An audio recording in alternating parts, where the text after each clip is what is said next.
Yeah, we'll show how you can create terrain from DEM using the Tyflow plugin from the DEM file we've already used before. So if you just go back over to the PNG file, you click first the TIFF file before that, so you can actually analyze the meters and the elevation.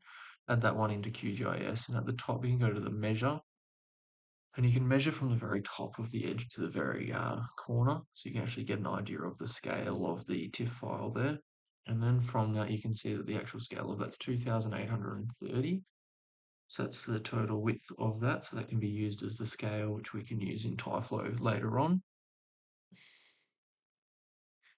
Next, we can just go into 3ds Max and just make sure you've created a whole new file and set that up, and go to plus and Tyflow and just put in the Tyflow icon into any of the empty space in 3ds Max, and then go to modify and open editor.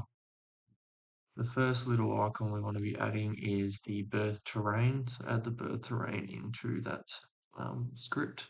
And then we go text map to terrain, and then we go to terrain mesh, and make sure these are all in order, as you can see here.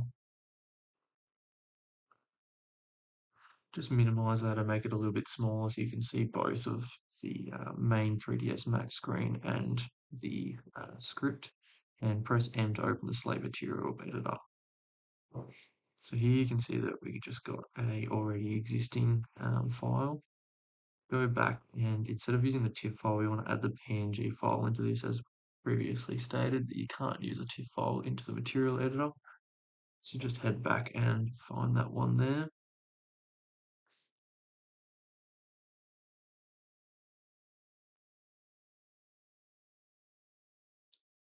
So we can just drag that straight into the material editor, and it should come up like this. And if you go to the right hand side, there's a little node, and you can just attach that directly onto the text map to terrain. So drag it over to where it says texture no map and add it as an instance and press OK. So now we've got the text map, we can actually go try to find where that terrain is. It should be somewhere in here, but we need to make sure the scale is correct. So here, if we go change the amount, we can change it to 134, and that there is the elevation height difference. So now we can see that there's some sort of terrain here, but it's just way too small and skewed. So we just make sure the scale is actually correct. So you can see there, it's really steep. If we change that over from wireframe, we can change it to a default shading, and it should look a little bit more legible now. Alright, so our best bet now is to go back into the editor, move down to birth terrain, and we just want to change that scale. So best bet is going into QGIS, going back to the measure that we did before. We measure from the very far left to the very far right, and whatever number that is the scale of the image that we're going to be using. So 2,800 there. And 29, make sure it's very precise, and there we go. We can see what the terrain actually looks like now. And it's a little bit um, more resolved than it was previously. And it's always good to go look at some actual images of the site as well to make sure that it is relatively accurate and looks similar to what you're after. So now if we go to terrain mesh, we can actually press extract mesh, and now we've got an extracted mesh of this Tyflow terrain, and we just move that one across from the actual Tyflow itself. And this is the one that we're going to be taking into Rhino that we can actually edit and later be used on any of the site models that you're using. So you can see that it's actually editable by adding a editable mesh modifier, and you can just go down and go to vertices. Instead of editable mesh, change it to an editable poly. That could be the issue that's going on there. So that should just add it there. Go to the modifier, and there you go, edit poly, change it to vertex. And you can scroll down and you can do deformation of this one now through push pull, just to show that this is actually like now an editable surface and terrain that you can manipulate further if there's little minor things that you want to be changing within the model.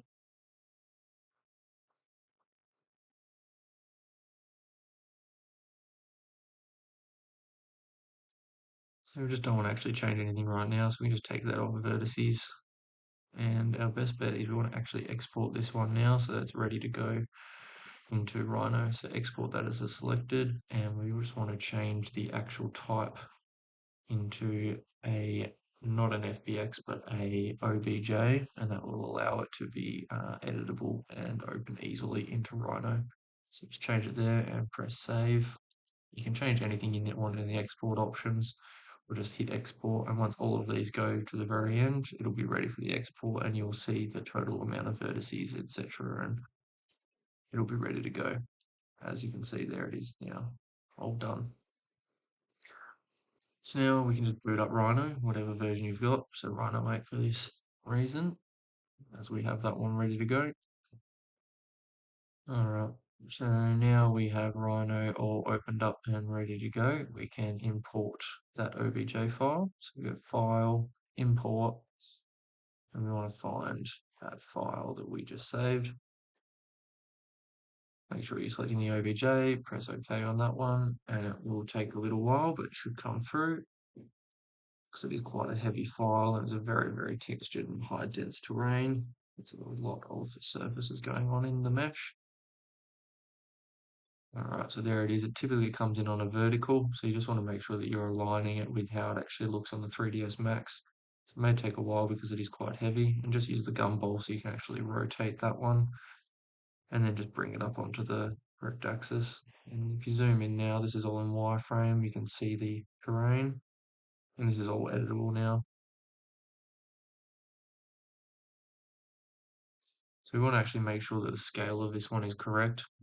So if we click on a vertex, we can select zoom select, and we can go right into that corner, and we can see that the actual scale that has come through as is the scaled version of 2.77 mil in each of these little blocks. So we want to go and use a scale converter now, so we can actually bring it back to a 1-to-1 scale. So we just look up a general scale converter. This one works quite well, and click on that one. Change the scale ratio to the correct scale that we're actually using. So we can see there the right size. Take that in as the scaled length of 2.77 and change the scale to what we changed it to in 3ds Max, which was 2830. And we can see the real length is 7839.1 mil.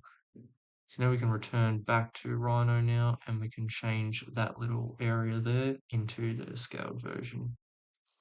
So just click both vertexes and type in the right number in the top for the scale, 7839.1, and press OK. And now you should have the correct scale.